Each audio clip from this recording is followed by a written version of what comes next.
Okay, so I've been asked to give some advice for authors, and I'm not sure whether that means budding authors or published authors or what. So I'm going to do a couple of bits of advice for people who are getting into writing and a couple of bits of advice for people who are a bit more experienced and have already published.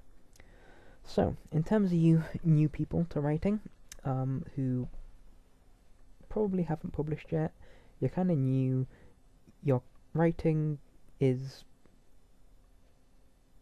pretty good, but maybe you're not quite sure you wanna publish it yet. Maybe you're a bit confused as to why you should publish or who you're publishing for or what's going on. I advise that if you're really unsure about your writing, you go onto a website called Wattpad. That's WATTPAD. I will link it in the description. And you put something on there. Doesn't have to be something big, doesn't have to be something fancy. Just put some of your writing on there. Because the people on Wattpad are lovely people, on the whole. I went on Wattpad originally, and that is how Amnesia originated.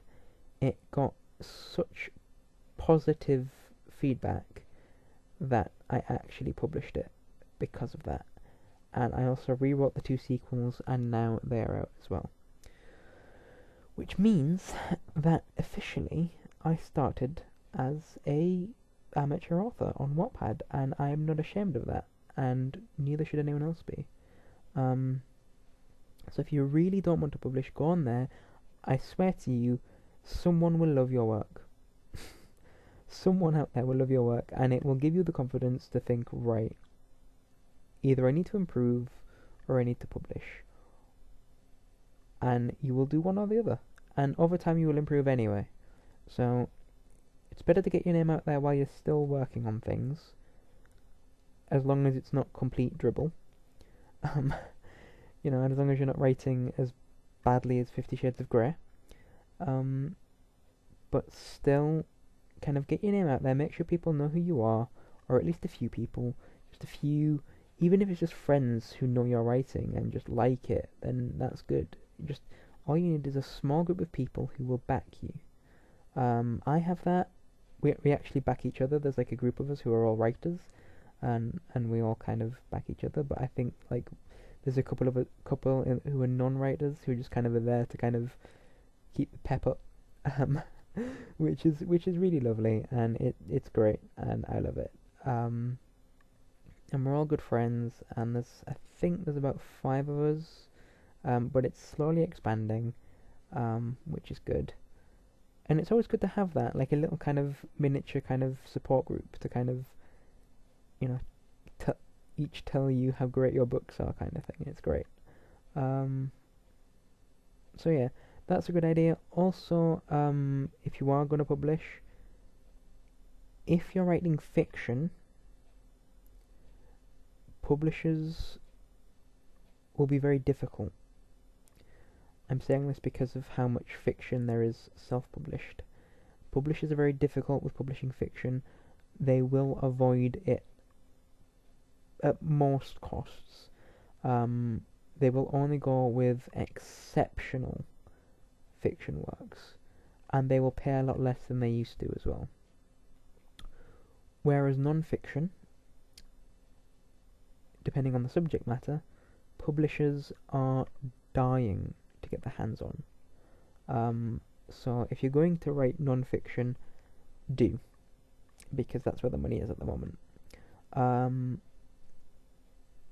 That's suggesting that you're writing a novel. If you're writing plays or music, I'm not sure music writers are authors, but if you're writing plays or poems or anything like that, then look into that. I'm not entirely sure what that's about, because I don't do any of that, but feel free to have a look. Also, a good way to get your name out there is to do readings at kind of events and stuff, which is what I'm doing. I'm kind of trying to get my name out there by attending as many local events as possible. In fact, there's a video on my channel of me doing a reading not too long ago at an event about mental illness and things like that, which is great. I also have looked into attending an event which is slightly different. It's all about short stories and flash fiction and poems and things. Um, so I'd be reading some things that aren't published, some things that are very new and none of you know about.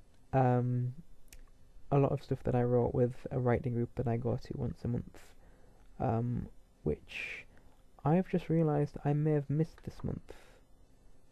Yes, I did. I missed it this month, I think. Did I miss it this month? I think I did. Yeah, I think the last time I went was last month. Oh crap. Damn it, I missed it. Oh well. I might have to send an email to the group person and just be like, sorry I missed it. Was busy with work. But yeah. Beyond that, I'm not entirely sure what to think about. Um, so that's for new authors. For authors who are already published and are on their way, I will say a few things. Again, events, as many as you possibly can. You know, most places will not charge for you to go and read your work. At least that's what I've found. I have found that there is a charge if you go and try and sell your work sometimes. But if you're going to just do a reading and you're helping out a business or whatever, they are less likely to charge you. I will also say social media is your friend. You should use it as much as possible. I have not done that. I find it difficult to keep up with a Facebook page and a Twitter and everything like that. Even just a Facebook page on its own, I'm finding difficult at the moment. I need a team. I need a tech team to do all my Facebook posts and my Twitter feed and my blog and all that lot. I need a team to do that for me. Like the thing is, I wouldn't mind if I had someone to tell me to do it. Like if I had like people to remind me, just like, oh, you haven't posted a Facebook status today, are you going to do one? Or you haven't made a blog thing today, are you going to do one? Or, you know, you haven't posted anything on Twitter for a while, you know, stuff like that. But no one does that. So it's just like, well, I need to kind of remember myself. But because I'm at work like 8 hours every day, 8.5 actually every day, and 2 hours worth of travelling, so in total it's like 10.5 hours. I find it difficult to find time to do it, and then when I get home I just want to relax and curl up in front of the laptop and play games and chill out and read and stuff. But eventually I will get into the swing of things and I will be doing more Facebook posts. Or anything else? I will say that I haven't done this personally. I mean, I do have one set up, but I'll have to go back to it. A blog might be a good idea if you're good at that sort of thing, because you can kind of share things that are kind of small additions to the stories. So, for example, I set up a blog because I was going to do some things like character profiles and like little side stories instead of doing one big spin-off. And you know, just kind of like bits about me, bits about the characters, you know, little kind of tweaks, maybe some short stories that I wrote, you know, stuff like that, just kind of little things to share on a blog. So far I haven't done any of that. I was going to work on that and then it just kind of fell apart, and since then I haven't really bothered. So if anyone wants to be my reminder person, feel free. I can't pay you at the moment. I don't have enough money. But maybe in future, when I'm a best-selling author because of your work. For now, it's just a favour for a friend. So I do have a blog and a Facebook and a Twitter, all for my author name, and none of them are really set up very well. My Facebook I do tend to post things on every now and then, just because any big announcements about book 3 tend to go on there, Chances are stuff will go on in my new series on there as well. But most of what I put on there I put on YouTube as well. So I just put it on there because I've got more likes on there than I have subscribers on here. I've got 180 something likes on my Facebook page. I've got 38 subscribers on here, so big difference.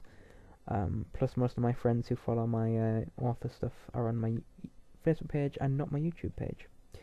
So, yeah. But yeah, go across different social media platforms as well, because there are people on Twitter who aren't on Facebook, and people on Facebook who aren't on Twitter, and there are people on Twitter who would be more likely to follow you than people on Facebook, and plus Twitter doesn't actually censor what you type. It comes up in everybody's following news feed, whereas on Facebook, a lot of it is kind of censored, so your fans only see certain amounts of your posts. What you can do on Facebook if you want to see more posts from someone is you can make sure that you set them to send, like it sends you a notification every time they post something, which I do with some of my favourite pages, particularly the page of RM Waters, for example. I have that to give me a notification every time she posts something, because I like to catch up with her with what she's doing. And my husband, I have that set to give me a notification as well, because when I'm at work I tend to miss what he puts on Facebook. So I get home and I can check it all, and I can kind of ask him how his day has been from that. So yeah. But other than that, I don't really have anything on sending me notifications when they post something, just because most of what I like is fandom pages, and there's a lot that just kind of gets posted when, to be honest, it's not really that important. Most of it's kind of memes and pictures. Anyway, I went very off topic there, but yeah, social media is your friend. Blogs are pretty good if you're good at it, and try and make sure that your name gets out there. Preferably as early as possible, but only if your writing is good enough to kind of warrant that. Because on the one hand, you want to get your name out there, but on the other hand, you don't want it to be kind of a bad thing. So, yeah. That's all I have for now, so I hope to see you next time. Bye for now.